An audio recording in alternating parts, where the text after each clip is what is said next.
महत्वपूर्ण अंग के बारे में बताने जा रहे हैं, जिसने कई सालों तक भारत का साथ दिया और साथ ही कई बड़ी लड़ाइयों में भारत को जीत दिलाने में मदद की है। इस वीडियो में हम बात करने वाले हैं भारत के सबसे पहले एयरक्राफ्ट कैरियर के बारे में, जिसका नाम है INS विक्रांत। हम जानेंगे कि आखिर क्यों INS विक्रांत भारत के लिए इतना महत्वपूर्ण है और क्यों दूसरे देश इससे खौफ खाते हैं। इसलिए वीडियो को अंत तक जरूर देखिएगा। INS विक्रांत भारत का सबसे पहला एयरक्राफ्ट कैरियर है जो भारत की जल सेना को एक अलग ही शक्ति प्रदान करता है। INS विक्रांत ही वो कारण है जिसके कारण पाकिस्तान जैसे कई देश भारत से खौफ खाते हैं। भारत को जीत दिलाने के लिए और साथ ही भारत की नेवी का एक बेहद महत्वपूर्ण हिस्सा है INS विक्रांत। INS विक्रांत एक मैजेस्टिक क्लास एयरक्राफ्ट कैरियर है। इस एयरक्राफ्ट के निर्माण का काम HMS हरक्यूलिस के रूप में शुरू हुआ था, जो कि द्वितीय विश्व युद्ध के दौरान ब्रिटिश रॉयल नेवी के लिए बनाया जा रहा था। युद्ध के चलते इसके काम को रोक दिया गया और फिर बाद में भारत ने अधूरे बने एयरक्राफ्ट कैरियर को 1957 में खरीद लिया। साथ ही फिर इसका निर्माण कार्य शुरू हुआ और इसे काफी अच्छे तरीके से बनाया गया और इसका निर्माण कार्य 1961 में जाकर खत्म हुआ। इसके बनने के बाद से भारत ने समुद्र में अपनी मजबूत पकड़ बना ली और साथ ही इस कैरियर की मदद से भारत ने आगे जाकर कई सेनाओं को खदेड़ दिया। INS विक्रांत के इस योगदान के कारण इसके बारे में पूरी तरह जानना बहुत जरूरी हो जाता है, जो इस वीडियो के माध्यम से हम आपको बताने जा रहे हैं। इसलिए अगर आपको हमारी ये कोशिश पसंद आए तो वीडियो को लाइक करना मत भूलिएगा। INS विक्रांत के अगर इतिहास की बात करें तो वो शुरू होती है यूनाइटेड किंगडम की रॉयल नेवी से, जब उसने 6 लाइट एयरक्राफ्ट कैरियर्स को कमीशन किया ताकि वो जर्मन और जापानी नेवीज का सामना कर सके। इन 6 लाइट एयरक्राफ्ट कैरियर्स का निर्माण कार्य शुरू हुआ और इसे काफी उन्नत तरीके से बनाया जा रहा था।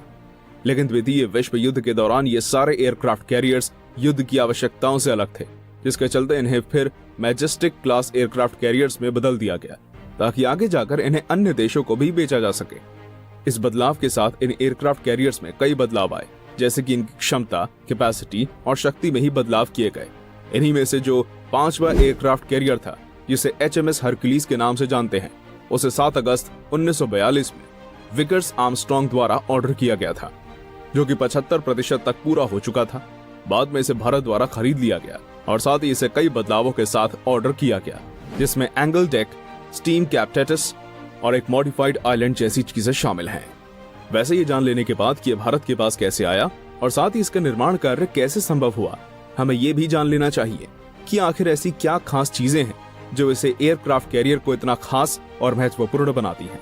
INS विक्रांत का स्टैंडर्ड लोड पे कुल वजन 15,750 लॉन्ग टन है और साथ ही साथ डीप लोड पर इसका वेट लगभग 19,200 लॉन्ग टन के बराबर होता है। अगर बात करें इसके इंजन की, तो इसे पार्सन्स गेराट टीम टर्बाइन्स के जोड़े से ताकत मिलती है, जो कि इस एयरक्राफ्ट कैरियर को 46 किलोमीटर प्रति घंटे की रफ्तार प्रदान करता है।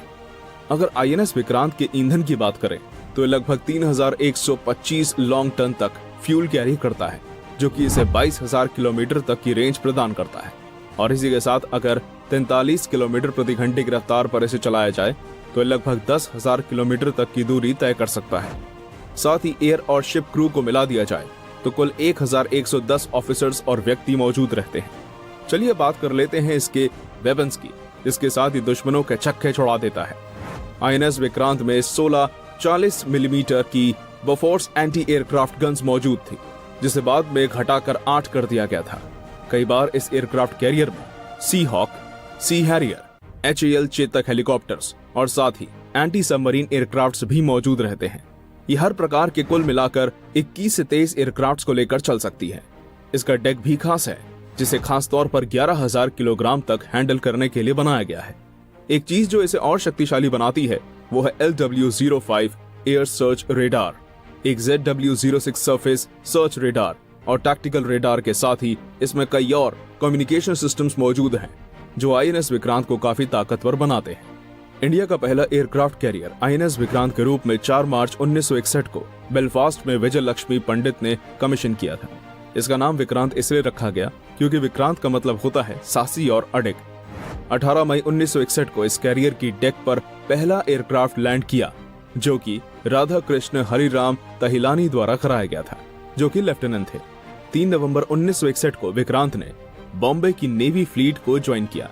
इसके बाद इसे ऑपरेशन विजय के लिए डिप्लॉय किया गया था, जो कि गोवा की आजादी के लिए था। लेकिन उस ऑपरेशन में इसका कोई खास महत्व नहीं रहा, लेकिन फिर भी ये किनारे के आसपास पेट्रोलिंग करता रहा और दूसरे जहाजों की दखलंदाजी के बचाव के लिए लगा रहा। जब भारत पाक युद्ध की तैयारी शुरू हुई तो ईस्टर्न नेवल में आईएनएस विक्रांत को असाइन किया गया। इस फ्लीट में INS Vikrant, 2 leopard class frigates, INS Brahmaputra, INS Beas, Petra 3 class corvettes, INS Kamorta, INS Kavaratti, एक सबमरीन आईएनएस खंदरी मौजूद थी। इस फ्लीट को मजबूत बनाने का सबसे बड़ा मकसद पाकिस्तान के इरादों को नास्ते नाबूद करना था। इसमें से सबसे महत्वपूर्ण था पीएनएस गाजी को रोकना, क्योंकि उसी से आईएनएस विक्रांत को सबसे ज्यादा खतरा था। पाकिस्तान आईएनएस विक्रांत की मजबूती को समझ गया था और इसलिए वो कहीं ना कहीं इसे निशाने पर लिए हुए था। 23 जुलाई को विक्रांत कोचीन गया वेस्टर्न फ्लीट के साथ। इसके बाद सी किंग लैंडिंग ट्रायल्स शुरू हो गए और फिर आईएनएस विक्रांत रवाना हो गया। इसके बाद कैरियर पर से उड़ान भरना एक बड़ी समस्या थी, क्योंकि शिप के कप्तान एस प्रकाशक फ्लाइट ऑपरेशन को लेकर काफी चिंतित थे, क्योंकि ऐसा ना करना काफी खतरनाक हो सकता था। 23 नवंबर को गाजी अपनी जगह पहुंच गई, जहां उसका लक्ष्य आईएनएस विक्रांत को निशाने पर लेना था। लेकिन कुछ कारणों के चलते गाजी गहरे पानी में डूब गई और 3 से 4 दिसंबर को एक धमाका भी रिकॉर्ड किया गया, जिसकी अगली सुबह जब टीम ने जाकर खोज की तो सामने आया कि पीएनएस गाजी डूब चुकी है।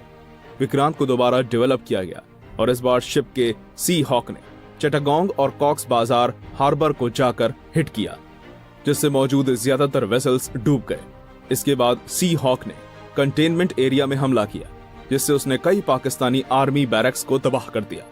इस कमाल के समर्थन के चलते आईएनएस विक्रांत और उसकी टीम ने 2 महावीर चक्र और 12 वीर चक्र मेडल्स हासिल किए। हालांकि आईएनएस विक्रांत ने युद्ध के बाद भारतीय ऑपरेशंस में इतना भाग नहीं लिया, लेकिन फिर भी इसकी भागीदारी भारतीय इतिहास में बहुत अधिक रही है और इसके समर्थन के बाद ही भारत ने कई ऑपरेशन सफलतापूर्वक पूरे किए हैं। आईएनएस विक्रांत को 1997 में डीकमीशन कर दिया गया और मुंबई के एक म्यूजियम में प्रिजर्व कर दिया गया, लेकिन दुर्भाग्यवश महाराष्ट्र की सरकार को उस म्यूजियम के लिए कोई पार्टनर नहीं मिला और म्यूजियम को बंद कर दिया गया। जनवरी 2014 में आईएनएस विक्रांत को एक ऑनलाइन ऑक्शन के द्वारा दरखाना शिप ब्रोकर को 60 करोड़ रुपए में बेच दिया गया, जिसके कई दिनों बाद इसे सुप्रीम कोर्ट द्वारा मंजूरी दे दी गई। आईएनएस विक्रांत भारत के लिए गर्व का कारण बना और साथ ही कई सारी सफलताओं का माध्यम भी, और हम हमेशा भारत के इस एयरक्राफ्ट कैरियर को गर्व और सम्मान से याद करेंगे। आपको ये वीडियो कैसी लगी हमें कमेंट में बताइए। अगर आपको ये वीडियो पसंद आई हो तो इसे लाइक करें और अपने दोस्तों और संबंधियों से शेयर भी करें। धन्यवाद।